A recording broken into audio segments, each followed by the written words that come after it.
Hello students, now Worldpedia, you have to learn all these word meanings by yourself. Oral assignment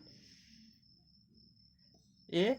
Take correct the correct option. जो सही answer है, जो सही option है, विकल्प है, उस पर आप सही का निशान लगाएंगे. First, Elba was a puppy. Story में मैंने आपको समझाया कि एल्बा एक पिल्ला रहता है, तो आप यहाँ पे ऑप्शन सी को टिक करेंगे. पपी, पपी मीन्स पिल्ला. Second, it pause made the puppy feel proud. जो एल्बा के शरीर पर धब्बे थे वो उसको बहुत गर्व महसूस करवाते थे. फील प्राउड मीन्स गर्व महसूस करवाते थे. तो यहाँ पे आप ऑप्शन बी को टिक करेंगे. Third, Elba always get the gang of puppies.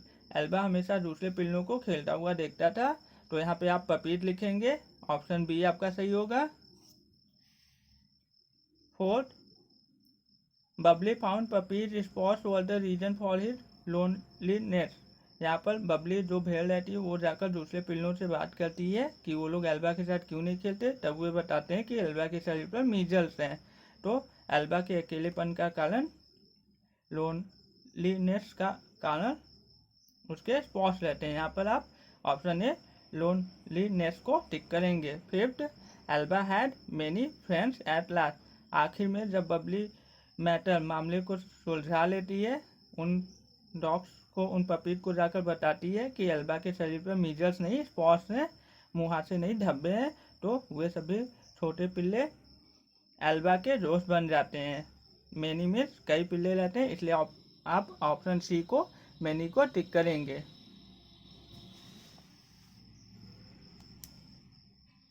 B, match the words with the meaning use in the story.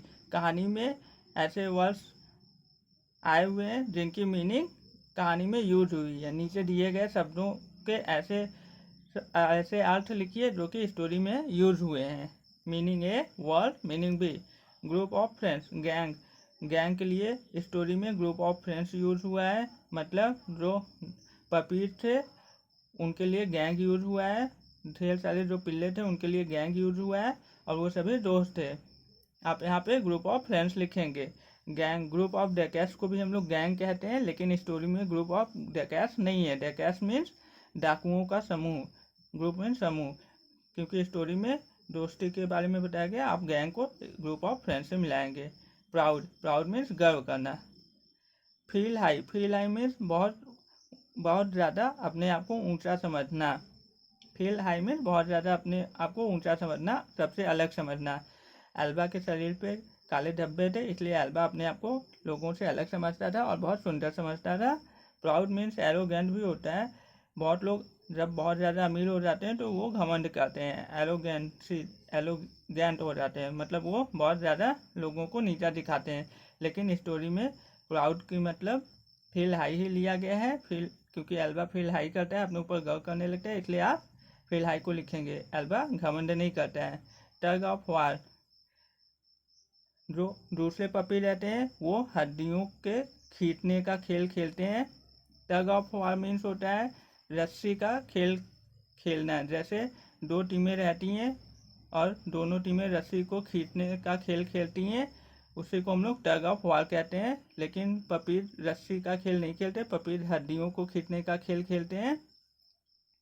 Story में आपको गेम ऑफ बोन पुलिंग ही मीनिंग दी गई है, हड्डियों का खेल खेलना ही दिया गया है. डॉग के पपीज हड्डियों को खींचते हैं एक दूसरे से.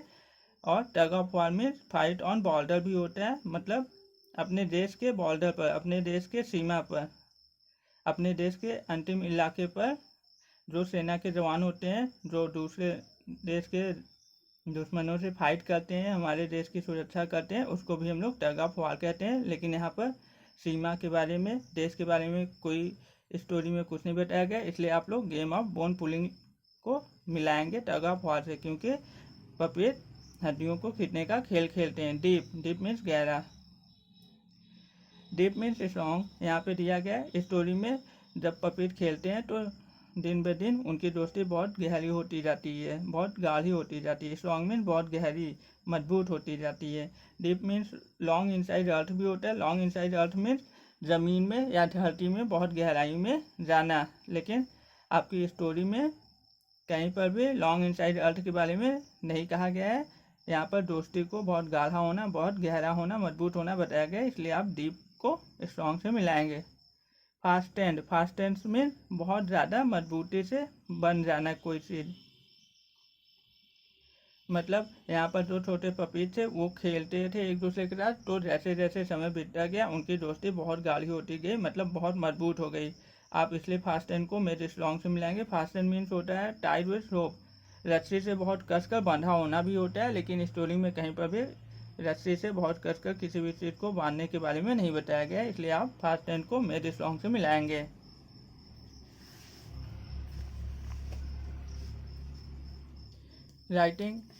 Writing answer. I will give answer of all these questions after the video. B. Think and answer. सोचिए और उत्तर दीजिए। थिंक मीन्स सोचना, answer means Uttar. First, it our look that makes us grand and royal. क्या कोई बहुत ज़्यादा सज जाए तो उससे वो बहुत ज़्यादा अमीर और अच्छा लगने लगेगा। ग्रैंड मीन्स बहुत ज़्यादा शानदार, रॉयल मीन्स राजसी या अमीर। अगर हम हमारे पहनावे से पता चलेगा कि हम बहुत अमीर हैं, बहुत शानदार व्यक्तित्व है हमारा, हम अच्छे इंसान हैं, तो इसका आंसर आप लिखेंगे नो बट आवर कैरेक्टर। हमारे कपड़ों से कुछ नहीं होता।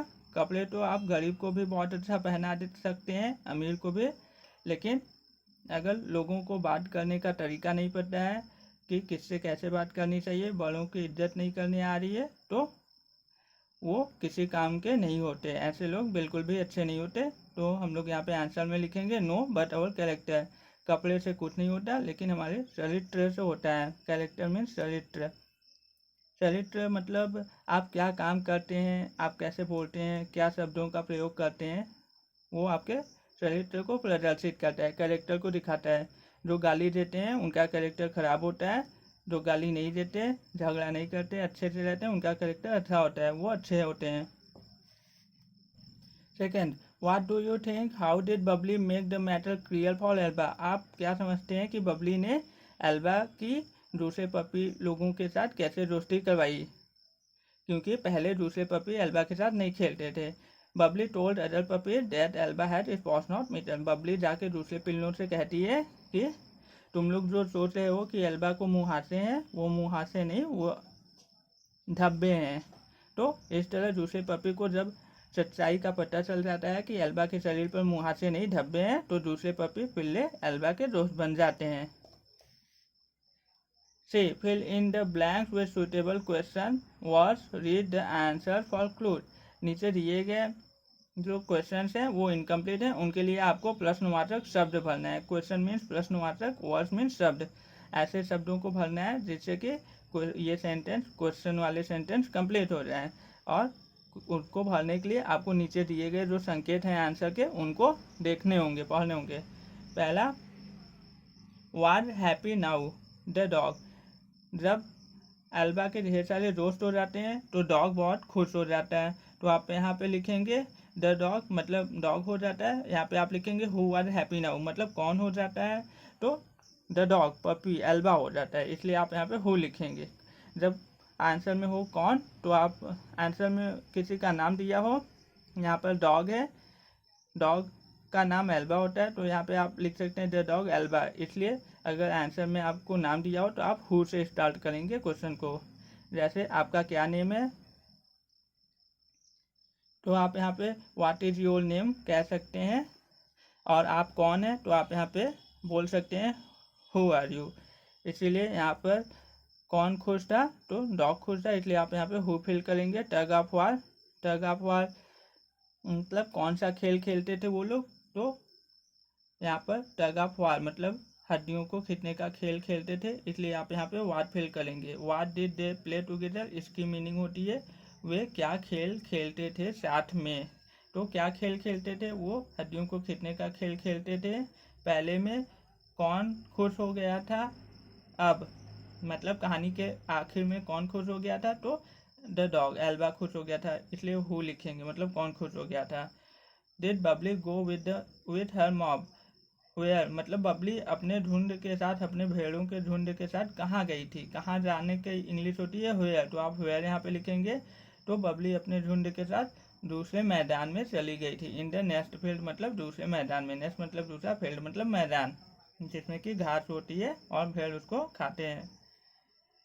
Did Elba feel sleepy, Elba को नींद कब लगने लगी थी। कब की इंग्लिश होती है व्हेन, इसलिए आप यहाँ पे व्हेन लिखेंगे। ऑन हिज ड्यूटी, जब बबली ने एल्बा को बोला कि मैं जा रही हूँ दूसरे पपीज के साथ बात करने, तब तक तुम मेरे भेड़ों पर ध्यान रखो, मतलब वो ड्यूटी पे था, तब उसे नींद लगने लगी। यहाँ पे व्हेन मतलब कब, इसलिए आप यहाँ पे व्हेन लिखेंगे। Language skill A, read the given time word, नीचे दिए गए शब्द समय शब्दों को पढ़िए। Always, always means to be every time, always means हमेशा, मतलब हर समय, किसी भी समय। Sometimes means not every time but every now and then, sometime means कभी कभी, मतलब हमेशा नहीं। जैसे आप कभी कभी बाहर घूमने जाते हैं। ऑलवेज मीन्स हमेशा, जैसे आप हमेशा सुबह उठते हैं, ये ऑलवेज में आ गया।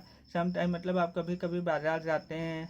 ऑफन मीन्स, इसको हम लोग ऑफन या ऑफ्टन दोनों बोल सकते हैं। आप ऑफन बोल ले या ऑफ्टन दोनों सही है। मीन्स मेनी टाइम, ऑफन का मतलब होता है कई बार, मतलब अक्सर, जैसे आप अक्सर गाना सुनते हैं, अक्सर आप मूवी देखते हैं, टीवी पे कार्टून देखते हैं। Rarely means not very often, rarely का मतलब होता है बहुत, कई बार नहीं, मतलब बार बार नहीं, मतलब बहुत ही मुश्किल से। जैसे आप मुश्किल से कहीं घूमने बहुत दूर गए, मतलब आप साल में एक बार कहीं घूमने चले गए अपने मामा के यहाँ, तो मतलब वो बहुत मुश्किल से। ऑफन मतलब बहुत कम टाइम, बहुत कम बार किसी भी एक्टिविटी, किसी भी कार्य को करना, वो रेयरली हो जाता है। नेवर, नेवर मीन्स कभी नहीं, मीन्स नॉट एनी टाइम, मतलब किसी भी समय नहीं। जैसे अगर कोई कहे कि आप जाकर छत से कूद जाइए, तो आप कभी नहीं कूदेंगे, मतलब नेवर, कभी नहीं कोई काम करेगा अगर कोई, तो उसको हम लोग नेवर कहते हैं। Now feel about your self with these time words, अब इन समय शब्दों का प्रयोग करते हुए अपने बारे में भरिए। फर्स्ट, आई ऑलवेज मतलब मैं हमेशा, ओबे माई पेरेंट्स मैं हमेशा अपने माता पिता की आज्ञा का पालन करता हूँ। ऑलवेज मीन्स हमेशा। अब सभी बच्चे अपने पेरेंट्स की बात मानते हैं, ये बहुत गुड हैबिट है। सभी बच्चों को अपने पेरेंट्स की बात माननी चाहिए, जो उनसे बड़े हैं, अपने भैया दीदी, पेरेंट्स, माता पिता की बात माननी चाहिए। तो यहाँ पे आप भरेंगे I always obey my parents. I eat junk food sometime, आपको बाहर के खाने को ज़्यादा नहीं खाना चाहिए, हफ्ते में एक दो बार खाना चाहिए। समटाइम मीन कभी कभी। जंक फूड मतलब हम लोगों के लिए हेल्दी नहीं होता, नुकसानदायक होता है, इसलिए आपको कभी कभी हफ्ते में एक दो बार ही खाना चाहिए। Third, I want not to do mistakes often, मतलब मैं बार बार गलतियाँ करना पसंद नहीं करता। ऑफन मीन्स बार बार या कई बार एक ही गलती को करना पसंद नहीं करता। जैसे अगर आपने अपने होमवर्क को नहीं किया है, आप अगले दिन गए स्कूल में, तो आपके टीचर ने आपको पनिशमेंट दी, तो आप अगली बार से अपना होमवर्क करके आएंगे, मतलब आप बार बार वही गलती नहीं दोहराना चाहेंगे।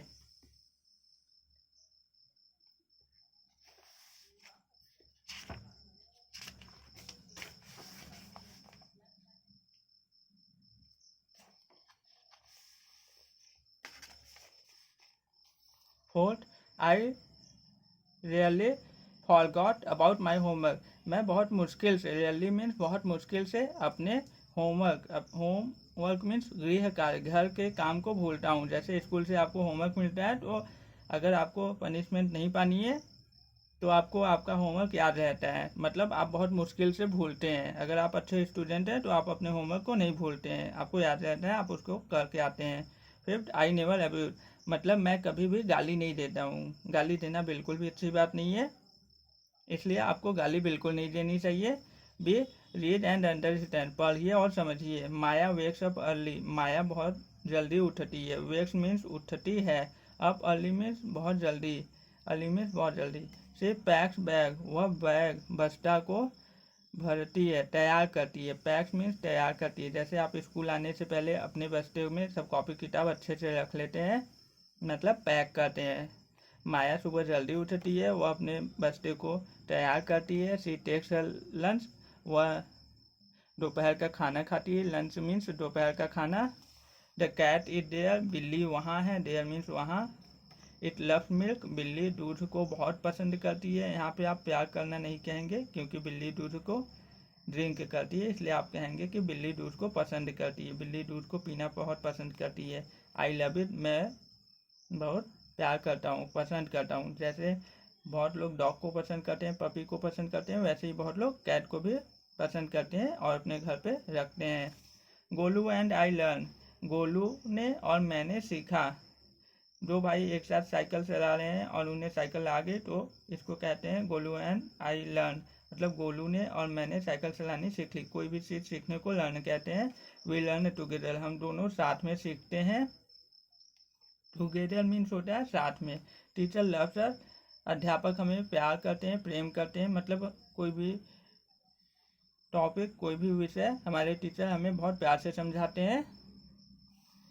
आई सी जैक, जिल एंड जैम, मैंने जैक को, ये तीनों नाम है, जैसे राम, श्याम और ज्ञान 3 नाम है, वैसे ही ये 3 नाम है। आई सी जैक, जिल, जैम, मैंने जैक को, जिल को, जैम को देखा। दे प्ले अलॉट, वे तीनों एक साथ बहुत खेलते हैं। टीचर स्कॉश देम, इसलिए हमारे टीचर उन्हें तीनों को बहुत डांटते हैं। स्कॉश मीन्स डांटना, देम मीन्स उन्हें। आई आस्क गोलू, मैंने गोलू से पूछा। आस्क मीन्स पूछा। आर यू ओके, क्या तुम ठीक हो। जब टीचर ने डांट दिया तो मैंने गोलू से पूछा क्या तुम ठीक हो। आर यू ओके मीन्स क्या तुम ठीक हो। आई विल गिव यू टॉफ़ी, अगर ठीक नहीं हो तो मैं तुम्हें टॉफ़ी दूंगा जिससे कि तुम खुश हो जाओगे। I will give you toffee. ये red colour words are noun, जो रेड कलर से वर्ड्स दिए गए हैं वो नाउन है। नाउन किसी का नेम हो सकता है, किसी जगह का नेम हो सकता है, किसी वस्तु का नेम हो सकता है। Green colour words are pronouns है सब्जेक्ट, जो ग्रीन कलर के वर्ड्स हैं वो प्रोनाउन है। प्रोनाउन नाउन की जगह पे यूज किए जाते हैं। सब्जेक्ट, सब्जेक्ट मीन्स होते हैं जो कि उद्देश्य होता है, जिसकी हिंदी उद्देश्य होती है। सब्जेक्ट कोई नाउन होता है, कोई नेम, कोई जगह का नेम या कोई ऑब्जेक्ट का नेम होता है। Blue colour words are pronouns as object, जो ब्लू कलर के वर्ड्स दिए गए हैं वो प्रोनाउन है जो कि ऑब्जेक्ट के स्थान पर यूज किए गए हैं। आपको हमने सब कुछ समझा दिया यहाँ पे। So you will do this, so you will do these 8 sentences using suitable pronouns by yourself. This is the homework for you. Do it yourself. We will understand the new chapter in the next video. Thank you.